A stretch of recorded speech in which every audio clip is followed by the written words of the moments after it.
We got a news flash for everyone. There is going to be a spring football game in Lexington on Saturday. Everybody may at that point know some other news that affects another Kentucky sports program, or they may be glued to their phones and then just barely peeking up to see what's going on out on the football field. That's why we got Kevin McGuffey here from Last Word on College Football to break down Kentucky football and basketball. Of Yes. course, basketball is the lifeblood, Kevin, and of course, it's great to see you. I thank And you, Mark. Great to Jan, be on again with you. Appreciate it. yeah, and so of course, everyone knows about what's going on with John Calipari. Everybody knows there's something going on with John Calipari. Nobody knows what exactly is Right. going on with John Calipari. Right. So what do you know? I, boy, is there something going on with the Kentucky? I had no idea. Just kidding. I'm just focused on football. No, I'm kidding. As of right now, he's taking the job, leaving Kentucky and taking the job at Arkansas. There's a story that came out that he went back to UK this afternoon and said, "Hey, if you'll give me this, I'll stay." And they told him no. So that's where we've reached the point in this whole thing. It's kind of crazy the way this is all kind of unfolded in the last couple of weeks after yet another disappointing NCAA tournament season, lost in the first round of the SEC, or the first game to Texas A&M, and then lost to Oakland, not in California, Oakland in Michigan.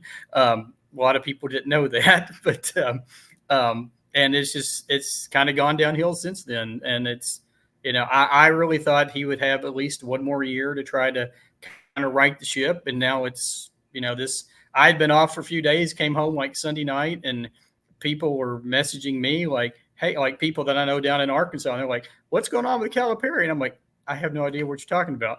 And then I quickly got on, and I was like, "Oh my gosh, what is going on here?" And then and it's just been, as you said, everyone F5 or just refreshing on your phone or whatever. So we'll see what happens, but it's kind of working it back to football. It's kind of interesting that after 2 years, we're almost 2 years after the big Mark Stoops, John Calipari dust up, that it looks like for now Stoops is the last one standing here in Lexington. So who knows? This is literally, to use a news terminology, it's breaking news and can change at any moment. So who knows what's going to happen after going forward? But it definitely looks like Calipari's on his way to the land of the Woo Pig Suey, and will be the basketball coach down there.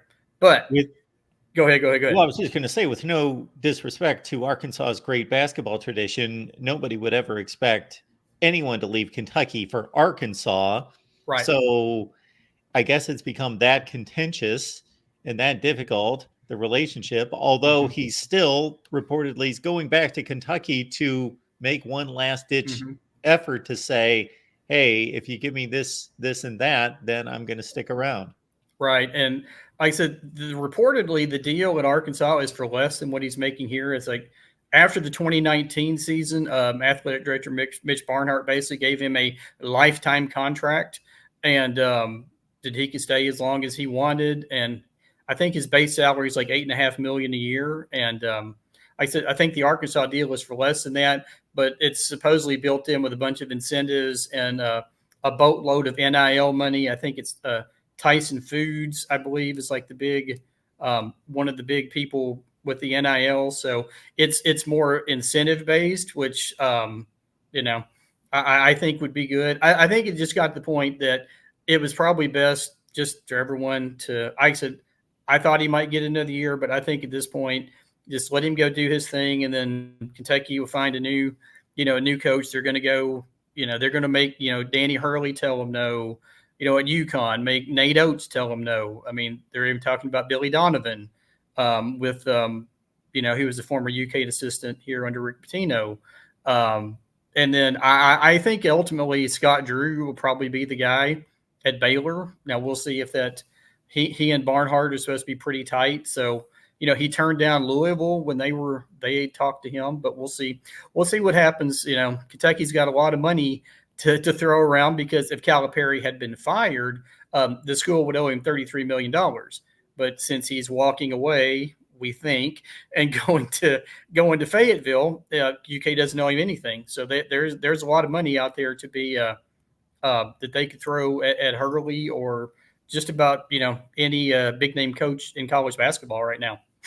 Now, the next interesting date is going to be when Arkansas visits Rupp Arena and when Calipari Right. shows up. Oh yeah, that's going to be.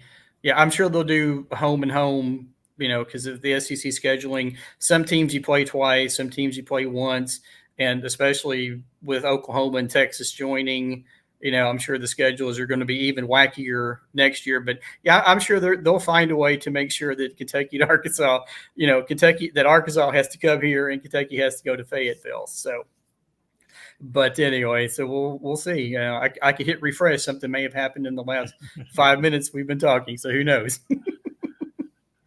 Now, Kevin, turning to football, Mark Stoops in his tenure at Kentucky has been the antithesis of John Calipari. He's Mr. Steady and stable and a sure thing, aside from overtures coming from Texas A&M, of course, Right. last offseason. There was that drama for Right. about 24 to 48 hours. But he's gearing up, of course, for a 2024 football season where there's a change at quarterback, there's a change at running back. Everybody interested to see what Brock Vandagriff looks like. Of course, Ray Davis has moved on to the NFL, and Kentucky's looking for a number one running back. In particular, Chip Trayanum comes in from Ohio State. But let's get started with the skill positions and your thoughts about what we may see on Saturday. Right, and as you said about Stoops, just and Steady now with Nick Saban's retirement, Stoops is the elder statesman in the SEC, going on. This will be his 12th year now in Lexington, and as you said, starting they're going to have a new quarterback, Brock Vandagriff, transferring from Georgia here, and you talked about Chip Trayanum from Ohio State. He's going to be your starting running back. From everything I've seen and read, Vandagriff has definitely looked the part of an SEC quarterback. Making some, making the throws that he needs to make. Seen a couple of videos that UK's, media have posted. Throwing the deep balls to Dane Key. He and Barry Brown are back this year with another year, and everybody's thinking that they're going to take that next step. They struggled at times as sophomores. You don't want to really call it a sophomore slump, but, they did. It never seemed like last year that the receivers and Devin Leary were always on the same page. Now, for whatever reason, then they had issues with drop balls. But going back to Vandagriff, I mean, he's very, he like I said, he looks the part. He's doing everything that he's supposed to, that they're expecting. Of course, UK has a new offensive coordinator, and Bush Hamdan, who came to Kentucky from Boise State. Some people a little surprised that he left Boise State because they finished 2023 on a big run, and they're likely, whenever I get to probably Memorial Day weekend or somewhere in there, get to like some first bowl projections. I mean, they're definitely going to be. I think everyone's pick probably is a group of 5 team, but if you're counting at home, that's 5 different offensive coordinators in 5 years. For Kentucky, you go back to 2020 with Eddie Gran. Then you had Liam Cohen the first go around, 2021, Rich Scangarello in 2022, then Liam Cohen 2.0 last year, and now Bush Hamdan this year. So they're spending this spring working on a new system. From what we've seen and heard, he loves a lot of misdirection, a lot of don't want to say gadgets, but it's not just the straight lineup and let's run the ball, pass the ball, all that. There's a lot of intricacies and a lot of what's the word I'm looking for, deceptions, almost like in that offense. So I think it's going to be something that the Big Blue Nation will be excited to see, and we'll get at least a taste of that on Saturday with the spring game. It's only the second one, I think, since 2019.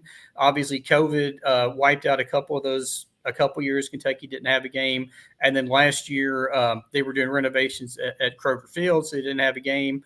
But like I said, this will be a lot of people's first chance to see Vandagriff, see Chip Trayanum. and like I said, he's never been. He was always the number two guy behind somewhere else at Ohio State.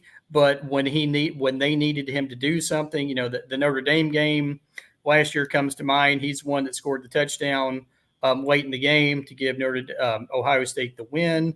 I mean, he looks the part. He's ready to go. He's ready to be the man and take over that running game. So that's going to be two things that obviously people are going to be looking for on Saturday, is getting to see them in action for the first time. Now, Kevin, when you look at both sides of the football in terms of position battles and those question marks about who's going to emerge and take those spots, and of course, this is not going to be the end all be all. We got to remind people this is just a big deal because people get to see it, but it's only one of 15 sessions, and it only sets the stage for what's going to happen in August camp before the season. But what are the position battles that you think are the most fierce? Right now, probably one of the offensive tackle spots. Kentucky's got four of their five starters back from last year. You got Marcus Cox at tackle, Dylan Ray, he's probably your one of your starting guards, Eli Cox at center, and Jagger Burton at one of the other guard positions. But that right tackle, you have Cortland Ford, who's a former transfer from USC. He's been hampered by injuries. He's out for the spring this year with an injury, and a guy that is turning a lot of heads and excuse me, has been very has been running a lot with the first team is Gerald Mincy, who's a transfer from Tennessee. So if that's one position that that has been kind of watched kind of heavily in the spring. The third wide receiver, you've got, like I said, I mentioned him earlier. You got Barron Brown, you got Dane Key back. A name to watch is Jamori Macklin, who's a transfer from North Texas. He's most likely going to be the guy that replaces Tavion Robinson, who had used up his college eligibility and will be trying to make it in the NFL. And Kentucky's brought in a bunch of guys through the transfer portal. Raymond Cottrell, who's from Texas A&M. Fred Farrier, who's actually a Kentucky native. It came back here to Lexington this year. So Kentucky, Vandegrift has got a whole bunch of weapons to throw to. He's just got to, it's just a matter of like the spring, just getting on the same page with everybody. Like the defense, I mean, most of the guys, if you look at the defense, I mean, the top six guys, the last post that I did, I've been going through at Last Word doing like a position by position thing. We started with quarterbacks, did running backs, receivers, and the last one I did as the lineman. And if you look at Kentucky's defensive line, basically the top six guys from last year are all back. So, you're pretty much too deep at the three line positions, and it's that way mostly on the defense. The one new guy who's probably going to come in and start right away is Jamin Dumas Johnson, for the transfer from Georgia. He's a guy that's going to come in and probably start from day one. But for the most part, a lot of the guys, a lot of the positions seem set as I'm looking at it. Now, obviously, things can happen between now and then that, people could transfer, injuries, you never want to, speak of injuries, but, obviously in football it's a thing that can happen. But like I said, for the most part, I think a lot of positions are pretty well set. It's the one tackle position, and then maybe the third wide receiver. But like I said, I think that's going to be Macklin starting off. So, is there any talk about what Kentucky may do in the transfer portal, which of course opens up just a couple days after Saturday's spring game? If they've got any particular needs they're targeting? I mean, I think they're always looking for guys. I would not be surprised if they could find a running back, another, kind of mid-level, guy who's played some running back just to have some extra experience, because a lot of the guys in Kentucky's running back room, have been with the program for a while. We have our guy Demi, Sumo Karnbe. who's basically going to be there with training them as a running back. But behind that, most of those guys don't have a ton of experience. I could see them going after maybe after a running back. I could see them possibly going after maybe another offensive lineman just as a backup, and maybe possibly somewhere maybe on the defensive, maybe in the secondary. But I would say maybe a running back if they could find a running back who has some a lot of experience. That might be the one area you could look for hitting the portal. Kevin McGuffey, last word on college football, breaking down the Cats for us. Big weekend at Kentucky. Do they put that spring game together with a baseball series? Are there other activities going on campus? I'm trying to remember if UK baseball. Well, Keeneland is going on right now. The big horse racing mecca of Kentucky. But the ball game will be going on at the same time of that Keeneland will be going on. Like racing usually starts at 1:00, and the football game, as it's going to be, is going to be at 1. I should mention we talked about this before we started. Stoops said due to like depleted numbers on the defensive line, they're not going to have a de facto spring game. It's going to be he said, I have so many injured, people out. I can't really line up the first team offense and the first team defense. It just wouldn't be fair. And he said it's also not going to be like full contact. He used the phrase thudding. I'm guessing that means, you just make contact and wrap somebody up, but not actually tackle them to the ground. So you tune in on the SEC Network Plus or ESPN Plus on Saturday, and we can all find out together what thudding is. But I was going to say, Kevin, I'm running to Webster's right now. Right. Maybe it's some new hip thing that I'm not familiar with, but I don't know. I'd have to look at the schedule if like the baseball team, UK's baseball team's ranked in the top 10 this year. They're having a great season, so it would not surprise me maybe if there's like a baseball or softball series going on, and then Kentucky's some of the other sports, not football or men's basketball, doing really, really good. They just hired a new women's basketball coach, Kenny Brooks from Virginia Tech. Basically, everyone says it's a home run hire, and he's brought like everyone from Virginia Tech with him. So his recruits and some of the players. And of course, Virginia Tech, I'm sure, is still salty over the Belk Bowl from 5 years ago or 4 years ago, 2019, when Lynn Bowden, led Kentucky to that just incredible win. It was probably the best, Kentucky's been fortunate. ESPN loves us. I think that, usually Kentucky's bowl games, with the exception of the Music City Bowl debacle 2 years ago, usually Kentucky's bowl games are right near the top as far as best bowl games every year. So, like I said, they'll be going for extending the streak for another bowl this year. I think, just offhand, I think 7-5, 8-4 might be the ceiling this year. We'll see. We could be wrong. Somebody always comes up and surprises every year in the league. Why not Kentucky? That's their tagline they use all the time anyway. So, and we'll figure out bowls and all that stuff when we get a little closer to the summer. But like I said, I'm looking forward to seeing Vandegrift and seeing what his connection with the receivers and just seeing how things look heading into the summer. Thudding. Mark Stoops did not make this up. This is in the dictionary. The action of moving, falling, or striking something with a dull, heavy sound. There you go. So I guess it's, like I said, it's maybe, the art of, hitting somebody but not actually tackling. So there we go. See, we've learned something new today. So courtesy Mark Stoops. And yes. We're going to learn a whole lot about John Calipari here in the next few days as well. So we'll follow that saga as well as everyone in Big Blue Country there. Yep. So like I said, we'll see what happens. But one thing we do know is that Mark Stoops is still here. So, and he's the elder statesman, as I said earlier, now in the SEC with Saban, with Saban's retirement. So, 12 years, like I said, you can't get more, as you said in the beginning, more stability with that football program. That's where we are right now. So.